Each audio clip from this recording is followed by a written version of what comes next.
যেটা বললাম যে এই লাইসেন্সটা প্রকিওর করতে কালীচরণ ডাইরেক্টলি ইনভলভ ছিলেন, উনি বের করেছেন। এরকম ঘটনা আরও উনি ঘটিয়েছেন এবং সেটাই আমরা কোর্টকে বলেছি যে উনি ওনার মাথায় কে ছিলেন, কালী যে তার রক্ষাকর্তা কে, কালীর মাথায় কার হাত ছিল, এইটা আমরা কোর্টকে বলেছি। কোর্ট 4 তারিখ অবধি পুলিশ কাস্টডি ওই যেই আমাদের ওদের যেটা ওনারা ওই সার্টিফিকেটটা দিয়েছিলেন ইনিশিয়ালি যে কাজ করার জন্য, সেই ডকুমেন্টটা সঠিক ছিল না। মানে তালাতলার ক্ষেত্রে একদম শুধুমাত্র কি তালাতলা নাকি আরো অন্যান্যগুলো আরোগুলোও থাকতে পারে, সেটা ইনভেস্টিগেশন রিভিল করে দেবে। মানে আপনারা কোর্টে বললেন যে কালীচরণ একটা টিম ওয়ার্ক করতো, মানে কি আমরা বলেছি একটা টিম ওয়ার্ক ছিল, সেই টিম ওয়ার্কে কালীচরণ যেমন আছে এরকম বহু লোক আছে যারা এই ডকুমেন্টসগুলো বানিয়ে ওনাদেরকে দেয়, মানে তাকে সেখানে দেখা যাচ্ছে এনকোয়ারি করলে সেরকম কোনো উনি কাজের লাইসেন্স উনি পাবেন না, সেই জিনিসগুলো উনি তৈরি করে দিয়েছিলেন এবং সেটা যদি না হতো তাহলে এই ঘটনাটা হয়তো ঘটতো না।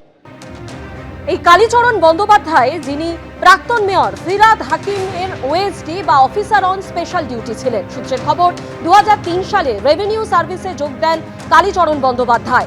2006 সালে WBCS এক্সিকিউটিভ পরীক্ষায় দ্বিতীয় হন, পুলিশের নিয়োগ পরীক্ষায় হন প্রথম। 2008 সালে পুলিশের চাকরিতে যোগ দেন।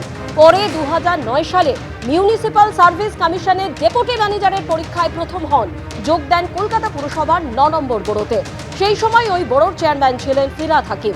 পুরসভা সূত্রে খবর, ফিরহাদ হাকিম মেয়র হওয়ার পর ওএসডি হিসেবে তার সব কাজ সামলাতেন কালীচরণ বন্দ্যোপাধ্যায়। তার হাতে ছিল প্রচুর ক্ষমতা। মেয়রের কাছে পৌঁছতে গেলে কালীবাবু হয়ে যেতে হতো সবাইকে।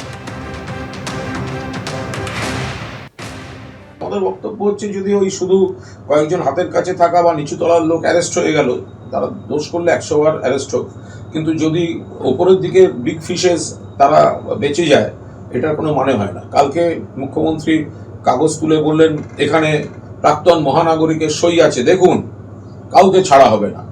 এখন এই সই ব্যাপারটা কি?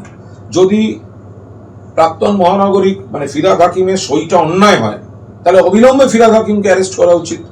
আবার সেই সইটা যদি অন্যায় না হয়, তাহলে বিধানসভায় সেটাকে ওরকম নেতিবাচকভাবে বলে তার উপর রাজনৈতিক একটা প্রেশার ক্রিয়েট করে তাকে ওই বালিশ তৃণমূলের দিকে ঠেলে দেয়া, তো এই রাজনীতিটার কোনো অর্থ হয় না।